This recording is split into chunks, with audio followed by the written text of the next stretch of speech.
Hoje, vamos dar uma olhada por dentro de uma das máquinas financeiras do crime mais sofisticadas que o Brasil já viu.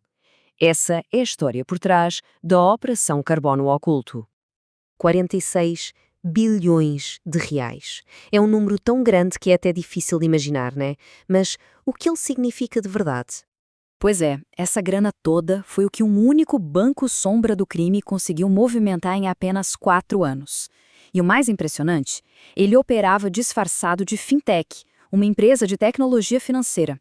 Tudo isso completamente invisível para as autoridades. Era literalmente o coração financeiro de um império criminoso. Ok, vamos começar. Seção 1. Operação Carbono Oculto. E não é exagero dizer que essa operação foi histórica. A gente vai entender agora a complexidade desse esquema gigantesco que foi derrubado. Primeiro, o nome da operação é genial, né? Carbono oculto.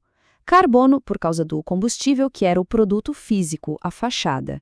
E oculto, bom, oculto era o dinheiro sujo, os bilhões de reais que passavam por debaixo dos panos, lavados dentro dessa mesma indústria. Vamos para a segunda parte, a lavanderia de combustível.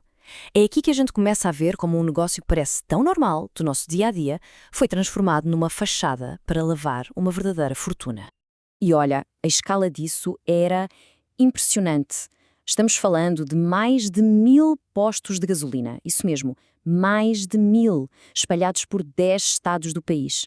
E todos eles, no fundo, faziam parte do mesmo esquema, pegar o dinheiro do crime e fazer ele parecer receita limpa, legal. O esquema, na sua base, era até que bem simples. Basicamente era assim. O dinheiro vivo do crime chegava nos postos. Lá, ele era misturado com o dinheiro das vendas normais, de combustível, da loja de conveniência e pronto. Depois era só depositar tudo no banco como se fosse faturamento da empresa. Um ciclo clássico de lavagem de dinheiro, só que numa escala industrial. Mas claro, só lavar dinheiro era pouco para eles. A organização também fraudava o próprio negócio de fachada para lucrar ainda mais. Como? Sonegação de impostos em massa e, pior, adulterando combustível com produtos mais baratos. Ou seja, além de tudo, ainda prejudicavam o consumidor e a concorrência que jogava limpo. Beleza? Agora a gente entra na parte mais sofisticada. Seção 3. O Banco Sombra Fintech. Porque depois do dinheiro ser lavado nos postos, ele ia para um outro nível. É aqui que entra a verdadeira genialidade do crime. Uma engenharia financeira feita para ser totalmente invisível. Olha só o que a própria Receita Federal disse sobre isso. Essa citação aqui mata a charada. Eles criaram uma estrutura que, por fora, parecia legítima, mas por dentro era uma caixa preta para os fiscais. Ninguém via nada. Essa era a peça-chave, o cérebro de toda a operação. Para entender melhor, vamos comparar. Um banco normal tem que seguir um monte de regras, monitorar tudo, reportar qualquer atividade suspeita. Já essa fintech dos criminosos, ela era o oposto. Eles acharam e exploraram brechas na lei para criar um sistema onde o dinheiro entrava e saía sem deixar rastro individual. E o segredo técnico para isso tudo funcionar tem nome: a conta bolsão. Pensa assim, é como uma piscina gigante. Todo o dinheiro de todos os clientes era jogado lá dentro e se misturava. Agora, tenta achar uma gota d'água específica no meio de uma piscina. Impossível, né? Era exatamente isso. Esse mecanismo garantiu o anonimato total.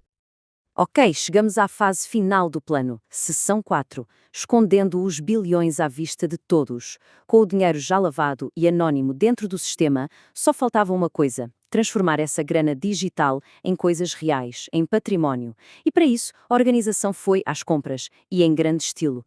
Uma boa parte da grana, uns 30 bilhões de reais, saiu da fintech e foi direto para fundos de investimento. Fundos que, claro, eram controlados por eles mesmos. Era a última camada de disfarce, sabe? O dinheiro virava um ativo financeiro legítimo antes de se transformar num bem físico de verdade. E a lista de compras é de cair o queixo. A gente não está falando de carrão de luxo ou iates. Não, não. Eles compraram infraestrutura, um terminal portuário inteiro, 4 usinas de álcool, uma frota com 1.600 caminhões, mais de 100 imóveis, 6 fazendas enormes, até uma casa de praia de 13 milhões. Eles estavam, literalmente, comprando pedaços da economia real com dinheiro sujo. E, finalmente, a última parte. A queda do sistema. Porque para derrubar um monstro desses, uma estrutura tão complexa, foi preciso uma resposta à altura. Uma operação gigantesca e muito bem coordenada. E o segredo do sucesso foi cooperação. Pensa bem, o crime envolvia imposto, combustível, sistema financeiro, crime organizado, era muita coisa junta. A única forma de combater isso era com todas as agências trabalhando juntas. Receita Federal, Ministério Público, as polícias, Agência do Petróleo, cada uma atacando um pedaço do problema. Dando uma olhada na linha do tempo, a gente vê que o esquema rolou por pelo menos 4 anos. A resposta das autoridades veio forte em agosto de 2025, mas não parou por aí. A Carbono Oculto foi só o começo. Logo depois veio a Operação Spare, que foi puxando outros fios e mostrando que a teia do crime era ainda maior do que se imaginava. E tudo isso nos deixa com uma pergunta final, que é um pouco assustadora. A Operação Carbono Oculto mostrou mais do que só uma grande fraude. Ela revelou um novo tipo de crime organizado. Um modelo que mistura a operação do dia a dia com a alta tecnologia do mercado financeiro. E aí fica a reflexão. Quantos outros sistemas ocultos como esse estão funcionando por aí, agora mesmo, bem debaixo do nosso nariz?